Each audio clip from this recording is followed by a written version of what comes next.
Courcellois, plus détendus qu'il y a une semaine, avec le bonjour de Claude Leleu.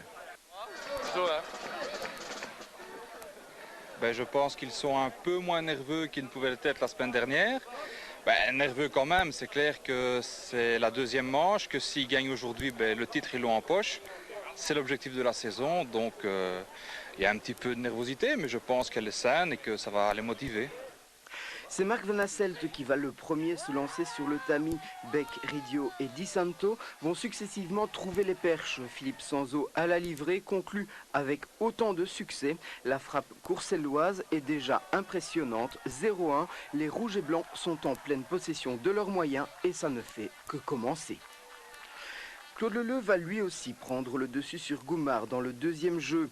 30-40, Philippe Sanzo, impérial comme la semaine passée, rechasse outre 0-2 et le rythme des Courcellois est imprimé. Eric Beck continue sur la lancée, 40-2, Laurent Di Santo gagne la chasse 0-3. C'est une nouvelle fois 40-2 dans le quatrième jeu, Vandenbulk livre mauvaise avant que Di Santo n'offre le numéro 5 grâce à une nouvelle livrée outre. Philippe Sanzo décide donc de limiter pour le plus grand plaisir des supporters et c'est 0-6. Beaucoup de mauvaises livrées précipitent Beusingen vers l'inexorable. Plus rien ne semble pouvoir arriver aux Courcellois. Goumard voit ses livrées rechassées outre. Leleu confirme ses qualités de livreur 0-7. Beusingen échappe néanmoins à l'Espagnol. Eddie Charlotto prend ainsi le dessus sur Beck au tamis avant que Ridio ne renvoie tout le monde au vestiaire. 1-8, la première armure se clôture en 1h20 seulement. Courcelles entre peu à peu dans l'histoire. La deuxième armure sera du même acabit que la première. Bien sûr, Beusingen recommencera la lutte en enlevant son deuxième jeu de la partie. 2-8, 3-9 puis 4-10, mais les Hallois ne parviendront pas à en faire plus. Eric Beck s'offrira d'ailleurs le luxe d'empocher un jeu blanc à 4-13. La messe est dite. Patrick Ridio, plus que probable successeur de Philippe Sanzo au palmarès du Gant d'Or, livre la dernière balle avant de gagner la chasse. C'est l'explosion de joie sur le Ballodrome. 20 ans qu'on attendait ça. Courcelles est sacré champion de Belgique pour la première fois de son histoire. 4-15, un score d'anthologie. Je croyais que Courcelles aurait plus dur aujourd'hui. Mais on a vraiment eu un début de lutte exceptionnel, avec un peu de chance aussi, parce que beaucoup de jeux sont montés à 40-2 et on les a tous pris. Je crois que la chance a un peu joué avec nous dans le début de la lutte. Ensuite, ça a été tout seul. L'adversaire était un peu démoralisé. Nous, naturellement, on avait le vent en poupe et ça nous a permis de faire un score comme celui-là. Ils sont forts, ils sont trop forts. Ils ont joué comme ils ont aujourd'hui, ils sont imbattables. On a essayé de faire notre possible. On aurait déjà livré un maximum d'enjeux. Ce qu'il n'y a pas eu aujourd'hui, on ne serait pas les battre ainsi. Aujourd'hui, je ne m'attendais vraiment pas à avoir, aussi facile que ça. Parce que, bon, faut dire aussi qu'en première armure, ils ont très mal livré.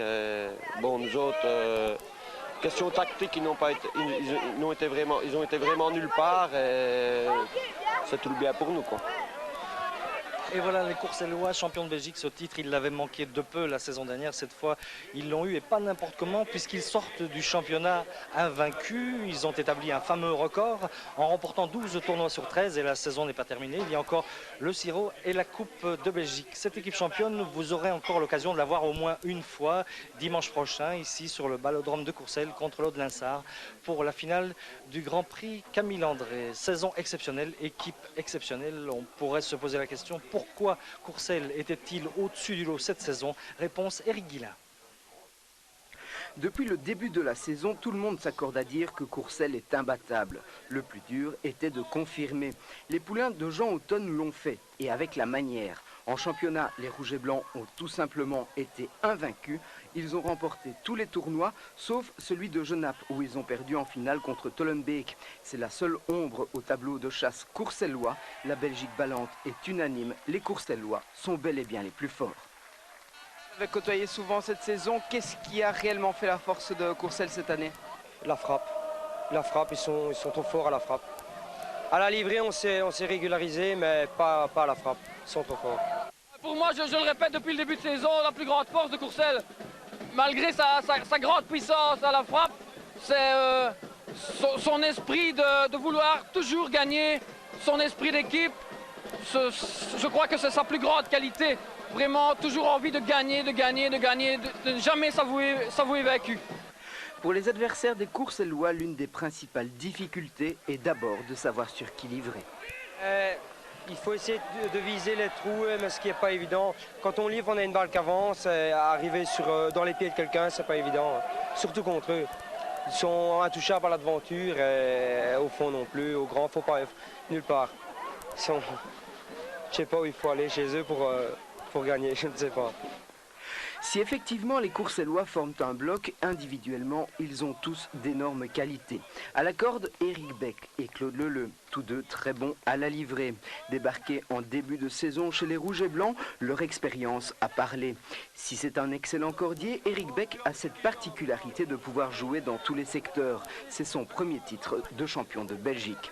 Claude Leleu, lui, est probablement le cordier le plus complet actuellement. Claude a fêté son 3e titre de champion hier. Les 2 premiers, c'était justement avec Beuzingen. Laurent Di Santo est le cadet de la Dream Team puisqu'il vient de fêter ses 22 ans. Laurent peut jouer au petit comme au grand milieu. Pur produit de l'école courcelloise, il a fait d'énormes progrès cette saison. Sa lutte d'hier est d'ailleurs là pour en témoigner. Un pion indispensable dans le trio de frappe courcellois. Un bel avenir pour lui se profile à l'horizon. Derrière Di Santo, les 2 phénomènes, Ridio et Sanzo. Le capitaine courcellois a réalisé une saison exceptionnelle. Déjà champion avec Cotigny en 94, Patrick peut occuper tous les postes de frappe. Très bon à la livrée, il se met particulièrement en valeur au contre-rechat. Sacré gant d'or l'année où il a été champion, le Pat est le grand favori de cette distinction pour cette année. Puissant et explosif, Philippe Sanzo s'est montré intraitable durant toute la saison.